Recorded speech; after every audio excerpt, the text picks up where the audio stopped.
I'd like you to meet my wife, Ash. Hi. Nice to meet you. Ah, yes. The dead wife trope. From The Fugitive to Memento, we've all seen films where a woman's death provides motivation for her husband's story. This idea is so commonplace that it has its own nickname: women in refrigerators, or fridging a female character. This term was coined by comic book writer Gail Simone, inspired by a comic where the Green Lantern discovers his girlfriend's corpse in a refrigerator. Since then, fridging has become a widely recognised term in pop culture criticism, highlighting the disposable nature of female characters. As a general trend, it's pretty troubling, but on an individual level, many of these movies are truly great.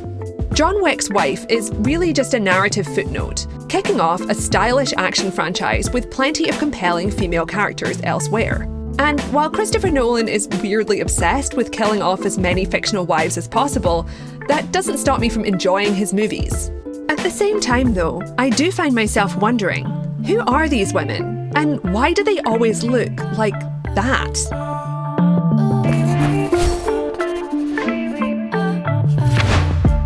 Hi there, I'm Gavia Baker-Whitelaw, and this is Behind the Seams, Decoding the World of Costume Design. For the purpose of this video, I'm defining a dead wife as a woman who either dies at the start of the movie or has limited screen time in dreams or flashbacks. She gives the hero a reason to wreak vengeance on his enemies, or feel sad and angry while he tries to do his job. Don't make me do that. Mostly, we're talking about thrillers and action movies here. In both appearance and personality, dead wives are different from a typical love interest. When a hero meets their love interest for the first time, she has to make an impact. I'm the money. Every penny of it. Sometimes that literally just means she's attractive, but she usually has an active role in the plot as well. Either way, we should get a clear idea of her personality and why she and the hero will work together as a couple. These female leads often wear cool, sexy outfits to make them as memorable as possible. This isn't the case for dead wives.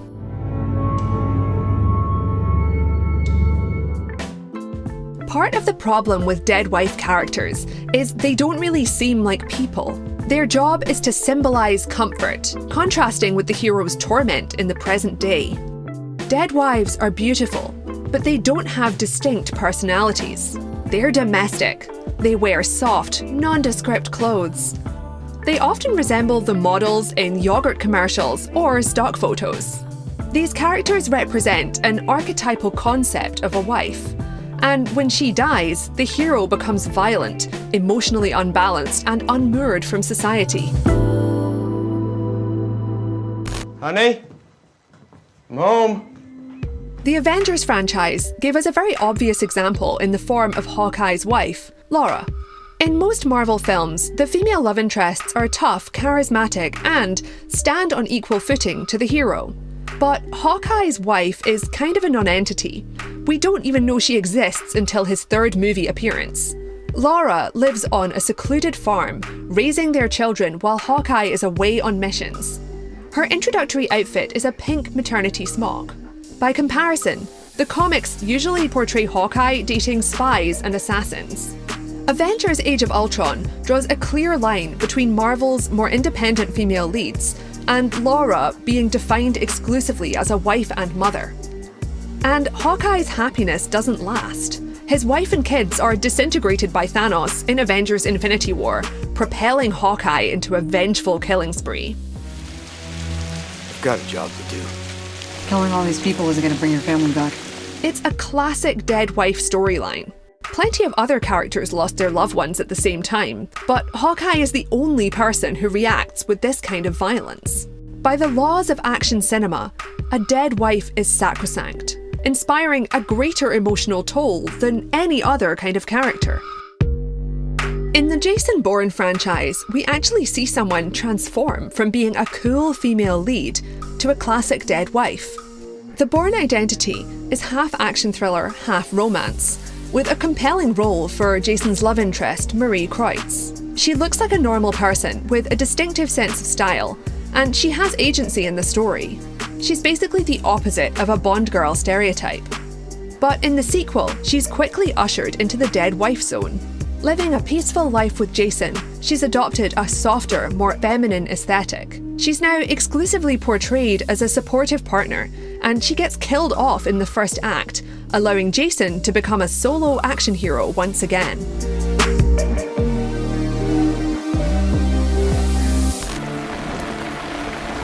My condolences. How you holding up? I keep asking why her.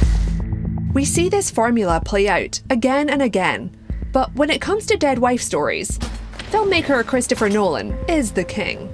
Memento, Inception, The Dark Knight trilogy, and The Prestige all feature some version of the dead wife trope, while Interstellar's protagonist is a widower.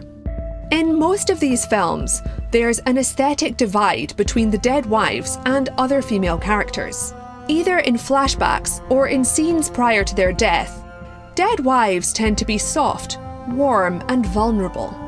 Just look at the contrast between Rebecca Hall playing the conservatively dressed wife in The Prestige, and Scarlett Johansson playing the magician's assistant, a character who's torn between the two male leads. Rebecca Hall and Piper Perabo both play wives who die tragically, motivating their husband's emotional arc.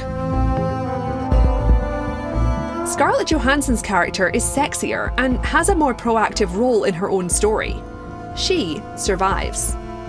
Inception is an interesting twist on the dead wife trope because the hero's wife has a lot of screen time, but she only exists in his memory.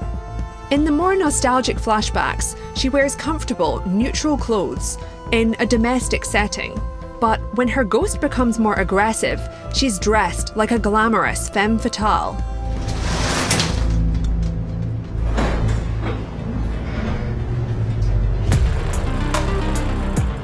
Dead wives usually wear pale colours, floral patterns, and soft fabrics. They have loosely styled hair and are often pictured at home.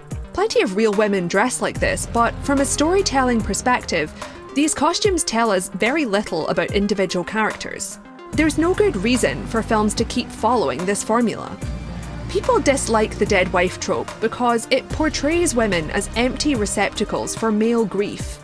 These characters feel like generic symbols of domestic life rather than actual people. That's where smart costume design can make a big difference.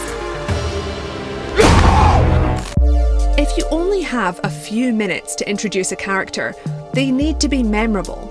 And we're more likely to care about them if we have a vague idea of their taste and personality. The 2018 cyberpunk movie Upgrade is a straightforward revenge thriller about a man investigating his wife's murder. No, I should no. But despite her minimal screen time, we still get to know her as a person. She works in the tech industry, contrasting with the protagonist's Luddite sensibilities. They have playful arguments about their differing taste in cars, and her chic business wear overlaps with the futuristic, minimalist design of their house. It's a low bar, but these choices feel notable in context. After all, it's not as if women get a whole new wardrobe of pastel cardigans the minute they get married. Can I make babies and play football? It can do things that'll benefit society. Okay, you know what he means. Just saying, there's some things that people do better. Thanks for watching Behind the Seams. We hope you're enjoying these videos, and if so, share your favourite with a friend or two. It really helps the channel grow. Thanks for watching, and we'll see you in the next one.